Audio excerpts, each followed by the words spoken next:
Today on the bench we have a pair of Ranger, oh what the heck are these things, SDM1000 microphones. So they're little teeny tiny, I guess you could say, base station mics. Very, very small. They use an electret microphone element. Actually you can see that in this one. So that's actually the mic element right there. Customer sent these in, one with very low modulation, and the other one, which was this one, had very low modulation, and this one has no modulation. Or was the other way around? No, this one had no modulation, this one had low modulation. Gotta get it straight. In either case, not working. I wanted to do this video not so much to show the mics, but if you own one of these things, I can pretty much guarantee you if you're having audio problems with it, I can tell you what the fault is right now. Electrolytic capacitors. Your radio has them. Well, anything with an amplifier in it's going to have one too. This is an amplified mic, so just be aware now that that can go wrong in these too. And I'm going to say it's going to be a common failure in this, just looking at it, because there's two of them are surface mount, two of them are normal canned aluminum electrolytic style capacitors. So these are the two I've already replaced out of this microphone here, the two surface mount caps. They're 10 microfarad at 16 volt. And you can see actually on this board, they're right there and right there. Now, in this microphone, it was, to me, now the customer may not have seen it, but to me, I work with this type of stuff on a daily basis. And I see leaky caps all the time, so I know what to look for. But to me, it was glaringly obvious that the one had just belched all over the circuit board. So it had, this wire was corroded here. We look down at this one down here. This wire, the pad for it was corroded. There's a lot of, just a boatload of corrosion. You could see it had gotten underneath the silk screening, so yeah, the solder mask.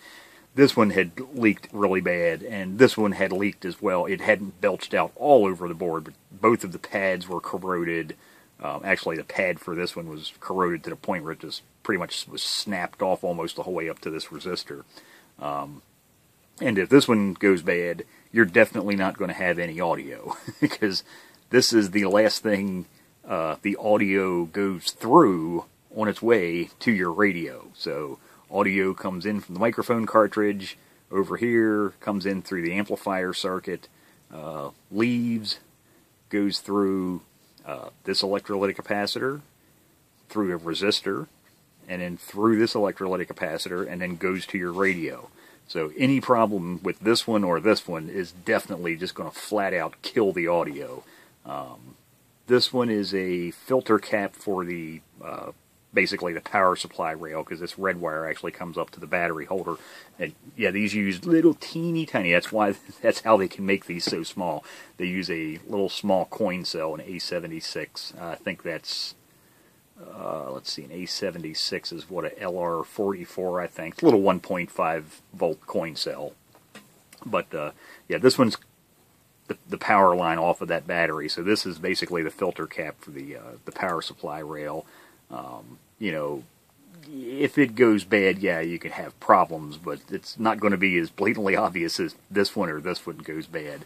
And surface mount caps, they're just, in my experience, they're less reliable. Now, surface mount components in general are more reliable. So this ceramic capacitor here, this resistor, even transistors, a lot of that stuff actually seem to be more reliable than leaded components.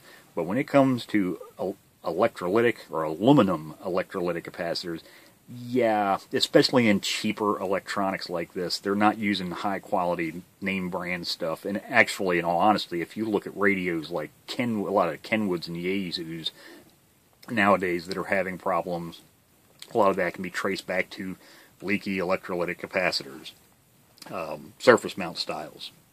And the big problem here is, if a normal through-hole radial electrolytic cap leaks, if it's a single-sided board, the capacitor's on one side, the solder traces are on the other side of the board. It usually doesn't damage anything too bad. When a surface mount electrolytic capacitor leaks, it leaks right onto the trace. that's the first thing it touches. It leaches out, wicks down the, the lead that comes out of it right onto the circuit board and just destroys the circuit traces. So yeah, it was a little tricky. I've got probably 45 minutes in fixing this thing up.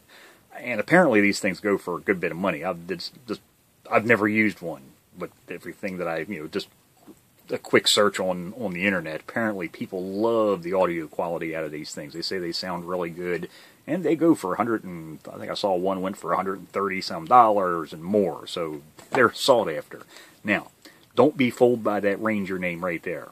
Ranger is not Ranger as in RCI Ranger. This was the original Rangers, so think Clear Channel, like the Ranger AR3300, AR3500s. That's the company that released this. Now, I'm sure they didn't make it, but that's who it was actually released under, and they probably used the Ranger name, probably sold these at the same time they did the Ranger AR33 and 3500s, and this was sold to be used with those radios. But yeah, I'm going to say it's actually a nice little microphone. Only downfall, it's old. These are very, very early. I think this one's like 1991, and this one's 91 too. I'm assuming that's most likely the date code. Anytime you see serial numbers, a lot of times the first one or two digits will be a year code. So that one's 91, and this one's 92. So very, they're old. So if you own one of these, just be aware. First thing to look for if your modulation's going down, it's just getting worse and worse, and you keep having to crank the mic gain up on your radio more and more, very likely that cap rate's there is bad, and by the same token, this one over here is going to be bad too. But and it can be very tricky to get off, because once that corrosive electrolyte leaks out of that capacitor, it deteriorates the solder. You'll stick a soldering iron on there, it won't do anything. You can try hot tweezers, it doesn't matter what you use. That solder's just not going to melt. It just turns into a dark gray, almost black mass of crumbly, crunchy stuff. What I usually do is just saturate it with flux and use a little bit of if you're familiar, I use the fast chips, cheaper than the quick chip, but it's an extremely low melting point solder. I just apply some of that to it, try and get it mixed in, and then I can usually get them to pop off without ripping the traces off. But yeah, like I say, just be careful if you change these. Be careful, because that solder is, like I say, it just doesn't like to melt anymore once that electrolyte attacks it. So something to be aware of. Other thing was the customer, he said there are new batteries in both of them. It was in upside down. Most people are familiar when you look at a battery. Think of a normal battery, like a double, AAA, C, D cells. The little contact point usually is positive, and the outer housing of your battery is the negative. Coin cell is not like that. You can see right here, it's got the positive sign right there. The outer housing is the positive, this is the negative. So the battery was actually backwards in this one. So it had two things going bad for it. It had bad caps and the battery in backwards. And this one, apparently, when he got this one, wherever he got it from, I guess the original owner had cut off the mic cord, and someone else installed this new microphone cord. They had everything wired right, with the exception of the audio line. Now they had, the pin here and the pin inside the plug here at the right terminals. The problem was they used the actual wrong wire for the audio. So they did not use the one that has the shield wrapped around it, the braided wire. So I've swapped that around to make sure it's actually on the right one.